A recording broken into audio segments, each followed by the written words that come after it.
আসসালামু আলাইকুম, আশা করি সবাই ভালো আছেন। গরিবাড়ার পেজ থেকে আমি বলছি তারিকুল ইসলাম সরকার। আজকে আমরা চলে আসলাম পলাশ থানার ঐতিহ্যবাহী রাবানে। আমরা দেখবো এখানে রাবানের ঐতিহ্যবাহী আনারস, কলা, লটকন সবই পাওয়া যায়। আপনারা আসুন, আপনাকে ঘুরে ঘুরে আপনাদের সবাইকে আমি দেখাবো।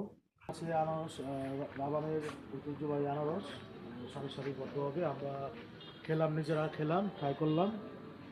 খুবই ভালো লাগছে। এখানে আবার পাওয়া যায় দেশি সাগর কলা, চম্পা কলা এবং সবজি কলা। আপনারা এখান থেকে খেতে পারেন ঐতিহ্যবাহী রাবানে।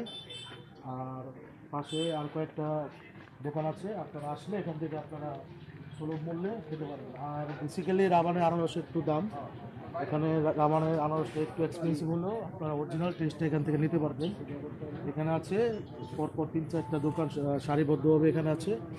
আর পেয়ে যাবেন আপনারা মিষ্টির দোকানও। ঐতিহ্যবাহী গ্রামের মিষ্টি স্বাদ দিতে হলে আপনারা এখান থেকে মিষ্টিও সংগ্রহ করতে পারেন। আমরা এখান থেকে আনারস ট্রাই করেছি, এই আঙ্কেলের কাছ থেকে আপনারা ভালো মানের রাবানের আনারসটা পাবেন। চাচা, আপনার নামটা কি? সুদন আঙ্কেলের কাছ থেকে আসলে আপনারা অরিজিনাল রাবানের আনারসটা এখানে সংগ্রহ করতে পারবেন। খুবই টেস্টফুল, আমরাও খেয়েছি। দাম একটু বেশি হলেও আপনারা অরিজিনাল যে আপনার ঐতিহ্যবাহী আপনার রাবানের আনারসটা এখান থেকে পাবেন।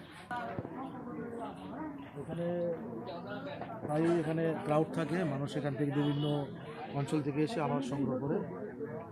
আর এখানে একটা ব্যাপার হচ্ছে, এখানে আপনি দেশি কালো জাম, কাঁঠাল সবই পাবেন এখানে। হ্যাঁ, এখানে আপনার কাঁঠাল আছে, এখানে কাঁঠালও আপনারা সংগ্রহ করতে পারেন। সো আমার যারা ভিউয়ার্স আছে আপনাদের সবাইকে রাবানে আসার আমন্ত্রণ হলো। আজকে এ পর্যন্তই। ভালো থাকবেন, সুস্থ থাকবেন, আল্লাহ হাফেজ।